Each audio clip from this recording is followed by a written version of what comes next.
Assalamualaikum warahmatullahi wabarakatuh. Salam dan bahagia.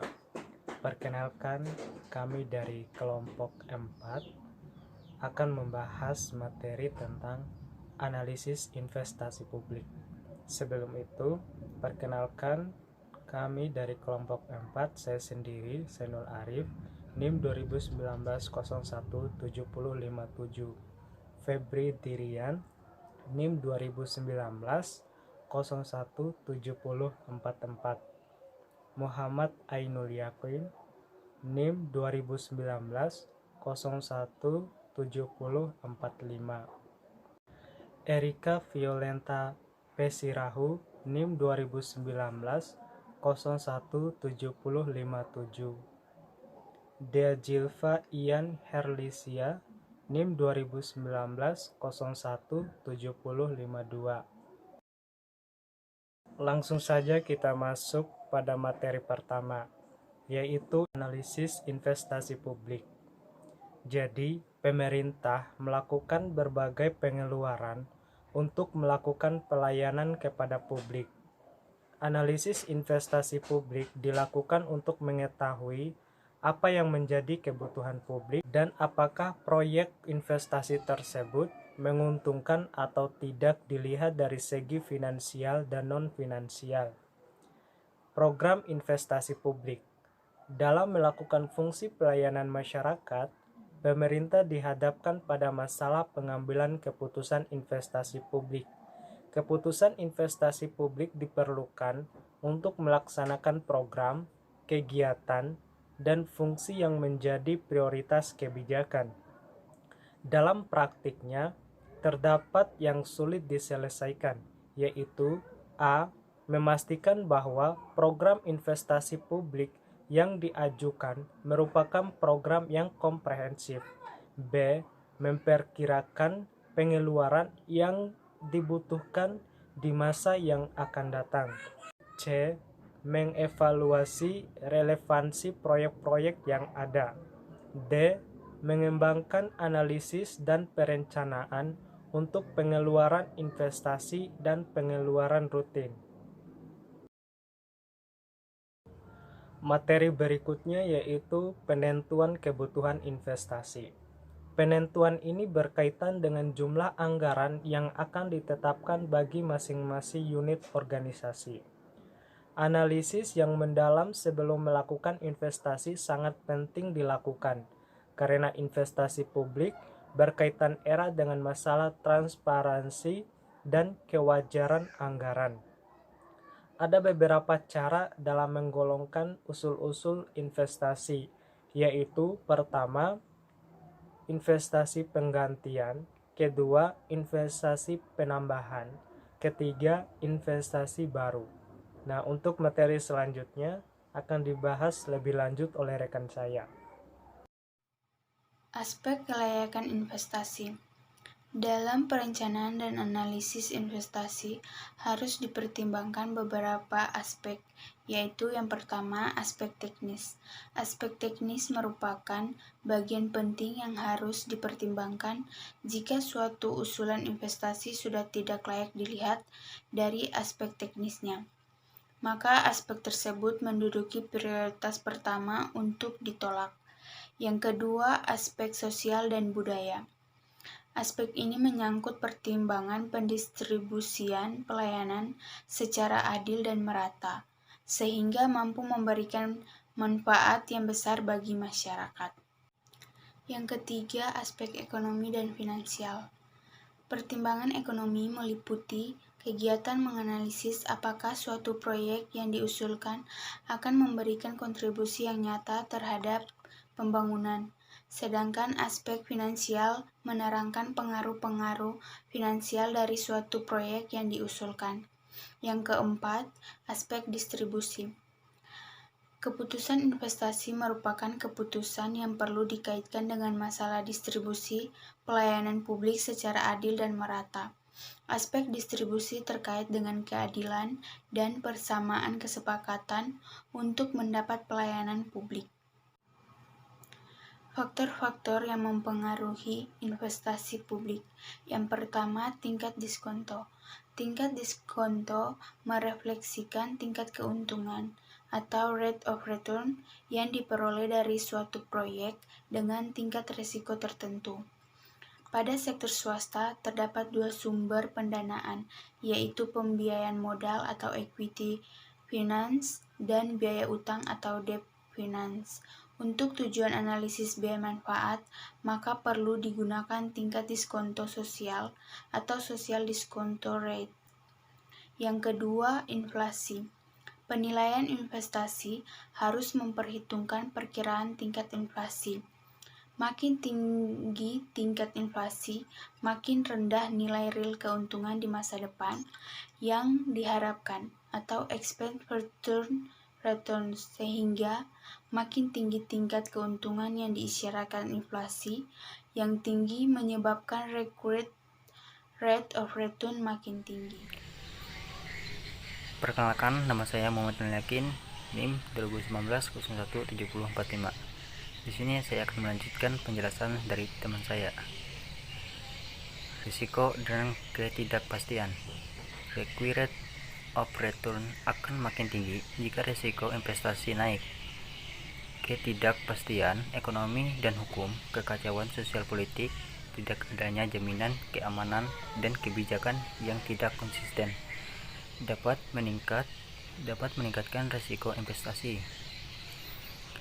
Capital returning adalah keadaan ketika organisasi menghadapi masalah ketersediaan dana untuk melakukan pengeluaran investasi. Pada organisasi sektor publik, selain memperhatikan faktor-faktor di atas penilaian investasi, publik juga harus memperhatikan hal-hal berikut. Yang pertama, tingkat utang pemerintah. Yang kedua, tingkat kesepakatan sosial yang dikorbankan atau social opportunity cost rate. Yang ketiga, social team preferences rate. Teknis dasar penilaian investasi publik. Terdapat 4 langkah untuk mengevaluasi suatu proyek investasi publik, yaitu yang pertama, identifikasi kebutuhan investasi yang mungkin dilakukan. Yang kedua, menentukan semua manfaat dan biaya dari semua proyek yang akan dilaksanakan atau cost benefit relationship. Yang ketiga, menghitung manfaat dan biaya dalam rupiah. Yang keempat, memiliki proyek yang memiliki manfaat terbesar dan efektivitas biaya yang tinggi. Untuk menganalisis ulasan investasi publik, dapat digunakan alat analisis yang bisa digunakan untuk menilai kelayakan suatu proyek pada sektor swasta, yaitu NPV, NPV, analisis payback period, analisis biaya manfaat, cost benefit analysis, dan analisis efektivitas biaya, cost effectiveness analysis. Salam dan bahagia. Baik, saya Febri Dirian. Di sini saya akan menjelaskan tentang beberapa teknik untuk melakukan penilaian investasi. Nah, teknik untuk mengevaluasi investasi dibedakan menjadi dua metode, yaitu yang pertama, metode penilaian investasi tradisional. Yang kedua, metode aliran kas yang didiskontokan. Baik, masuk ke metode tradisional. Nah, di metode ini yang sering digunakan adalah tingkat pengembalian modal yang diinvestasikan atau accounting rate of return on capital employed atau ROCE, dan payback period atau PV. Nah, ROCE secara sederhananya dirumuskan sebagai berikut, yaitu laba akuntansi dan jumlah modal yang disetor. Selanjutnya, informasi mengenai laba akuntansi diperoleh dari laporan laba rugi organisasi. Sedangkan informasi modal dapat diketahui dari neraca. Kemudian terdapat dua masalah dalam menggunakan metode ROCE ini. Yang pertama, perhitungan angka akuntansi didasarkan pada konsep akuntansi aktual dan memasukkan item-item bukan kas seperti depresiasi dan cadangan kerugian piutang. Yang kedua, hanya mengukur periode tunggal, yaitu tanpa memperhitungkan nilai waktu uang atau time power money.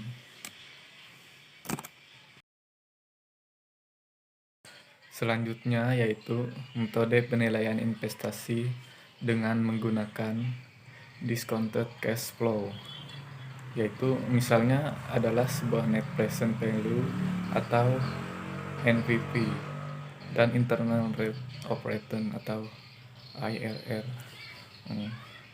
NPV dihitung dengan cara mendiskontokan aliran kas di masa datang, yaitu future cash flow, atau dengan faktor diskonto tertentu yang merefleksikan biaya kesempatan modal opportunity cost of capital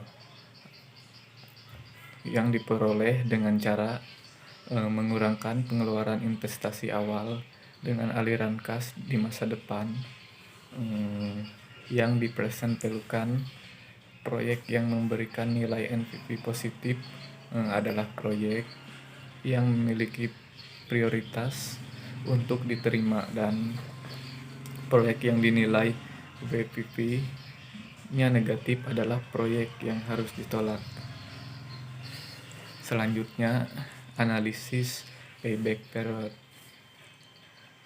Payback period merupakan teknik analisis investasi yang relatif mudah dan sederhana, sehingga banyak digunakan.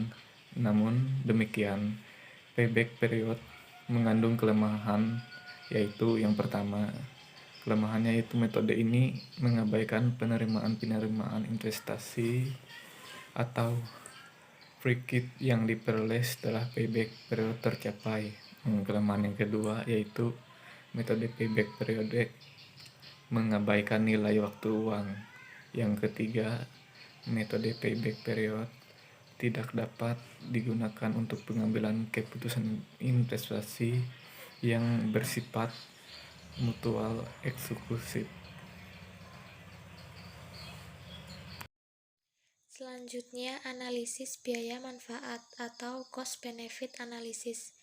Metode cost benefit analysis atau CBA atau benefit cost ratio merupakan cara mengevaluasi suatu proyek dengan membandingkan nilai sekarang atau present value dari seluruh manfaat keuntungan yang diperoleh dengan nilai sekarang dari seluruh biaya proyek tersebut.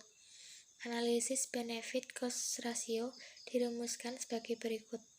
Yang pertama, M sama dengan MO ditambah M1 dibagi 1 ditambah I ditambah M2 dibagi 1 ditambah I kuadrat, dan seterusnya. Untuk rumus yang kedua, C sama dengan CO ditambah C1 dibagi 1 ditambah I ditambah C2 dibagi 1 ditambah I kuadrat ditambah, dan seterusnya. Yang selanjutnya, analisis efektivitas biaya atau cost effectiveness analysis. Analisis efektivitas biaya dilakukan karena terdapat kesulitan dalam menghitung biaya dan manfaat sosial secara kuantitatif.